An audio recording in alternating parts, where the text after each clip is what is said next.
Hi friend, Assalamu alaikum. Myself is Rajan Shafia and welcome to my another channel. So আজকে আমি অষ্টম শ্রেণীর ষান্মাসিক মূল্যায়ন 2024 বিষয় ইসলাম শিক্ষা তারিখ 10 তারিখ 7 মাস 2024 এই পরীক্ষাটি হচ্ছে অ্যাসাইনমেন্ট 1।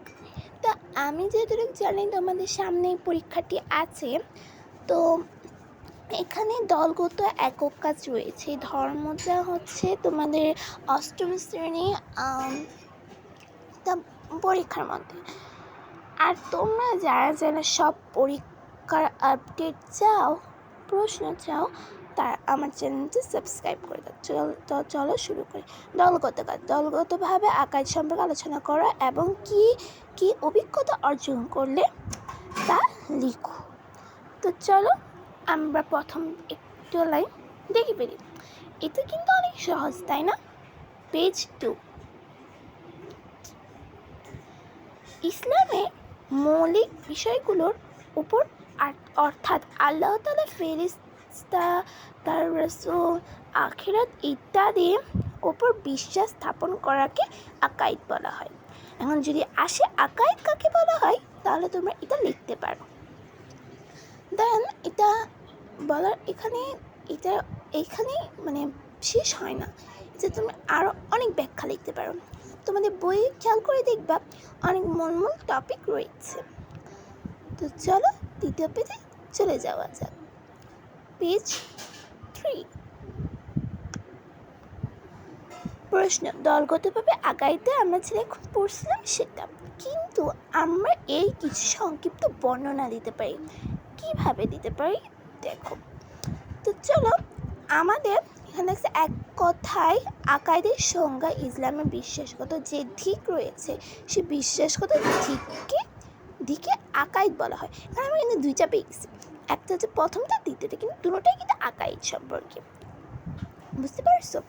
এখানে যদি তোমাদেরকে সহজে যদি বলে আকাইদ কাকে বলে, তাহলে তোমরা বলতে পারবে যে আকাইদ হচ্ছে এটা, আকাইদ হচ্ছে ওটা। মানে এখানে দুইটা উদাহরণ আছে, তোমরা যে কোনো একটা পড়ে নিতে পারবে। আর দুটোটাই দিলে তোমরা একটু বেশি মার্কস পাবা। তো নেক্সট পেজ 4। আচ্ছা, দিক রয়েছে বলা হয় আকাইদ। তারপর হচ্ছে বিশ্বাসগত দিক দিয়ে আল্লাহ তাআলা, ফেরেশতা, আসমানি কিতাব, পরকাল, জান্নাত, জাহান্নামের উপর বিশ্বাস স্থাপন করাকে আকাইদ বলা হয়। দিকের ওপর ভিত্তি করে আকাইদকে প্রধানত দুই ভাগে ভাগ করা হয়। আচ্ছা, আমরা কিন্তু এখানে জানতে পারলাম যে আকাইদকে দুই ভাগে ভাগ করা হয়। এখন আমরা জানি কি ভাগ। তো এখানে আকাইদ বলা হয়, তিনটা অপশন দিচ্ছে। ভাই দেখছো, তোমাদের জন্য কত ইজি করে দিচ্ছি। তো চলো আমরা জেনে নিই এই দুইটা দিকগুলো কি। Next page 5। আচ্ছা, এবং প্রায়োগিক বা আচরণের দিক। প্রথম হচ্ছে বিশ্বাসগত দিক।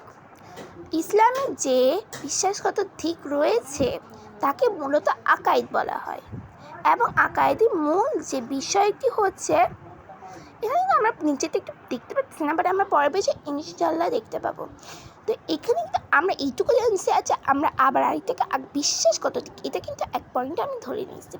ইসলামের যে বিশ্বাসগত দিক রয়েছে তাকে মূলত আকাইদ বলা হয়। ইসলামে যে বিশ্বাস করি আমরা তাকে আকাইদ বলে। আকাইদের মূল যে বিষয়টি এখানে এসেছে যে আকাইদের মূল যে বিষয়টি 6 পেজ প্লিজ। আচ্ছা, পেয়েছি বিষয়টি, সেটি হচ্ছে বিশ্বাসগত দিক। আচ্ছা, বিশ্বাসগত দিক বলতে কি বোঝে আমরা একটু জেনে নিই। বিশ্বাসগত দিক বলতে আমরা আন্দাজে আল্লাহ, নবী, রাসূল বা ফেরেশতা, আল্লাহর সাথে মৌলিক বিষয়ের উপর বিশ্বাস করা। দেখিনি কি বলেন?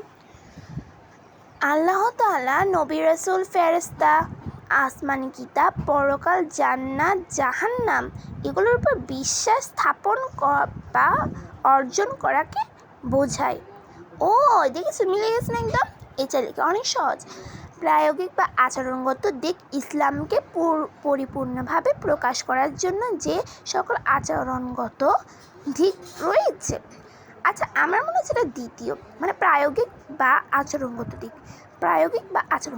ঠিক আছে। ইসলামকে পরিপূর্ণভাবে প্রকাশ করার জন্য যে সকল আচরণগত দিক রয়েছে। Page 7 please.